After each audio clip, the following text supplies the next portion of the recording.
court and entered pleas of true to counts 1 through 13 in a motion to revoke probation. Currently on probation for driving while intoxicated, third or more. That was a 6-year sentence that was probated for 6 years. I've received an updated pre-sentence report. Has everyone had an opportunity to review that report? Yes, Your Honor. Yes, Your Honor, we have. Are there any additions or corrections to that report? No, Your Honor.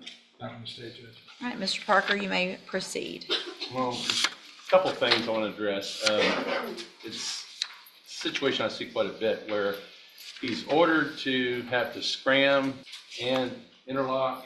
It's costing him $600 a month, and he's having to go to work, but yet he's not supposed to drive, and so he's driving with an invalid license, and then he's not able to work, and he can't afford to pay for the things he needs to do, such as the 12-step program, the GED program. All those things require money, and that's one of the big issues. But the things I'm concerned about is that it says that he went to the safety relapse program.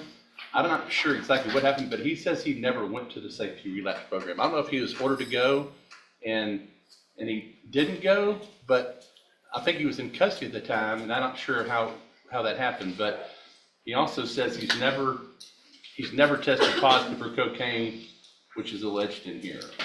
It addresses an issue that he apparently had with one of the directors of the facility where he became combative.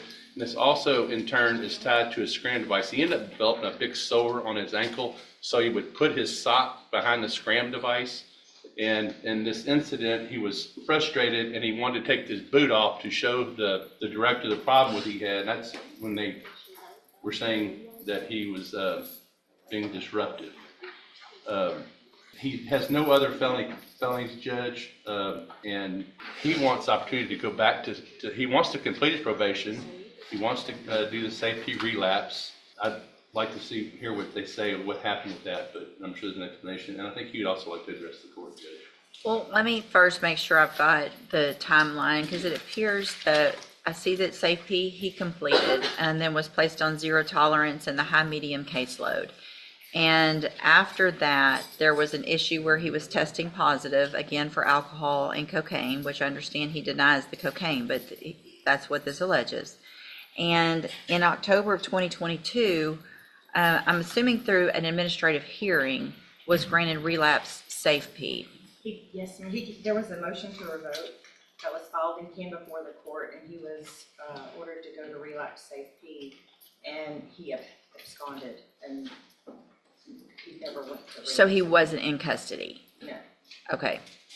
And then, so we didn't see him again until August 11th of 2023, when he was arrested in Houston.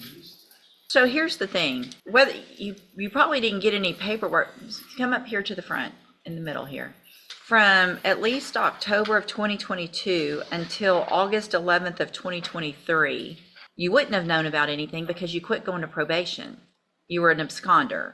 And the only reason we found you is because you were arrested in Houston for aggravated assault with a deadly weapon. And then in May, we get you back here, and you were sanctioned to 180 days in jail. So this is the third time, it looks like to me, that you would have been given an opportunity to remain on probation.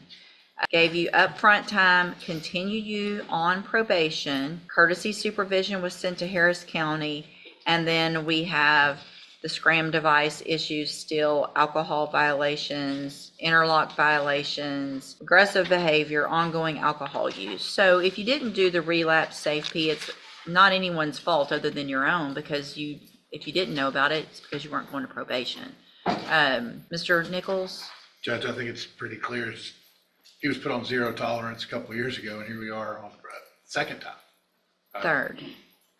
Multiple times. Yeah. And I don't know what else we could do. So obviously I agree with the probation department's recommendation for revocation. I think he's had more than enough chances, Judge. In fact, there's just one thing I want to make the court aware of. If I can call Ms. Martinez real quick. Yeah, sure. Ms. Martinez, would you please raise your right hand? Do you swear affirm the testimony you're going to give in this hearing will be the truth, the whole truth, and nothing but the truth, so help you God? Thank you. Go ahead. Ms. Martinez, you were the supervising, well, Ms. Mendoza was on Harris County supervision, correct? Yes, sir. And you were back in October when he started having these violations and the warrant was issued. Did you advise him to turn himself in? Yes. And what was his response to you? He had responded with an email that said, "Ha." That was his only reply to you? Did I ask you to print me out a copy of that? Yes. Showing you what I marked State's Exhibit 1 for purposes of this hearing. Is this a copy of the email with his reply to you? Yes. I'll tender to the defense attorney, Your Honor. Okay. I'll tender to the court for purposes of this hearing. I'll offer State's Exhibit 1. It's admitted. And is that pretty consistent with his level of cooperation and attempts to prevent probation while he's been supervised? Yes, sir. No other questions, Your Honor? All right, any questions? Just a couple. I want to clarify on the relapse program. You said he was in, y'all came to court on motion to revoke. Is that my understanding? Yes. And so the safety relapse was ordered by Judge West. Yes. And when he was here, the defendant was here. Mr. Mendoza was here that time. Yes, sir. Well, wouldn't he have been taken into custody? Let me make sure, because technically I wasn't supervising. Okay. It looks like the hearing was completed over the phone.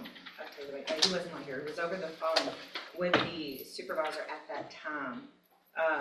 Due to him residing in Houston, he reported he had a lack of transportation to report back to the hearing at that time because he had tested positive for alcohol and cocaine. The supervisor had recommended complete relapse safety and issue a warrant for his arrest. So he was made aware at that time that he was going to have a warrant and we were requesting relapse safety. I have no further questions of her, Judge. All right, anything I have no else? other questions for Ms. Martinez, Your Honor. Your Honor. Thank you, Ms. Martinez. I think he wanted to address the court, but we never did because we Sure. talked with her. Go ahead. Would you like to tell the court? Anybody? Do you want to tell the court? Y'all saying I went to safety twice, I never went. Nobody's saying you went to Safe twice. We're saying you went to You're saying Safe I'm Hold on, absconding? don't, listen. I'm gonna let you talk, but don't talk over me. We're saying that you went to Safe and then that you were ordered to go to the Safe relapse, but you never came and turned yourself in after that phone call where you were told that there was to be a warrant for your arrest. So no, you never went to Safe relapse. Go ahead. She said I was supposed to turn myself in. That was after I did the 9 months where felony assault got dropped to a misdemeanor terrorist threat. Mm-hmm. So when I was here, y'all let me out. And then I was trying to work and they kept saying that I was messing with the SCRAM device. Okay. So I was actually at work when she sent me the message to my phone. And I was trying to work and trying to pay, for the devices and stuff, since they were violating me for the operating my truck without court permission. Mm-hmm. So that's when I just didn't turn myself in. Right.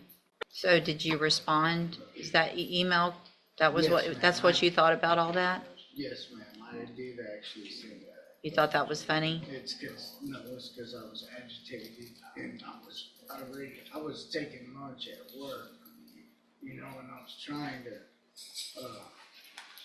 do things, trying to make money to take the classes, but with being on the SCRAM device. Well, you had money to buy working. alcohol. You had, because you kept drinking, because you kept messing. I mean, Mr. Mendoza, you have been given so many opportunities on this probation, and I understand that those things are expensive. However, if you had at any time stopped testing positive and having blood alcohol readings that were positive on those things, then you could have eventually gotten off of those. I don't keep people on those for very long. But the reason we had to keep doing it for you is because you kept drinking. You kept messing up. And so you don't get to say, I kept messing up. I mean, seriously, you got the initial probation in 2021. You got relapse, you got Safe P. You got some upfront time because of the Harris County issue. Didn't revoke you, haven't revoked you. 3 times haven't revoked you. And here we are with all of these violations. Through your TVCJ program, I was doing what I needed The only time I had issues when I had the foot problem that I got from the halfway house. That's the only reason they said I absconded from the TDCJ program. Okay. I've actually done well through the program, through with the supervisor division. The only time I messed up is when they stopped supervising me and made me go do these things by myself.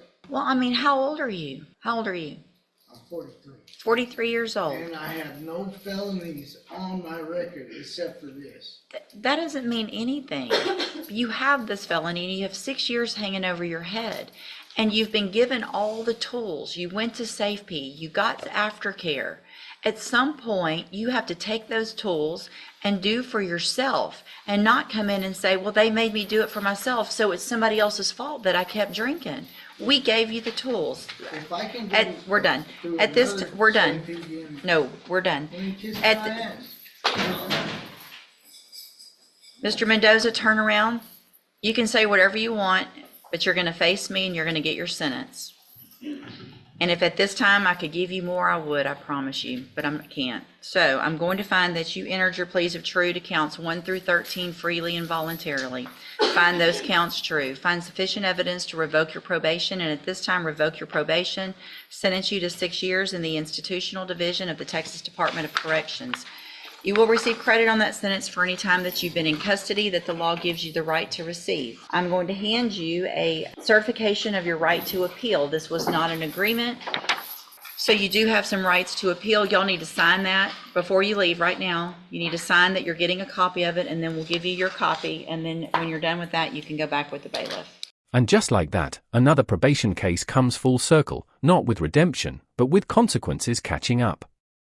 The courtroom arguments fade, the explanations stop mattering, and what's left is the record and the choices behind it.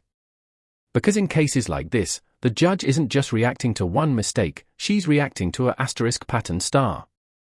And the question the audience is left with is simple, ***, how many chances are too many before the system says enough, ***.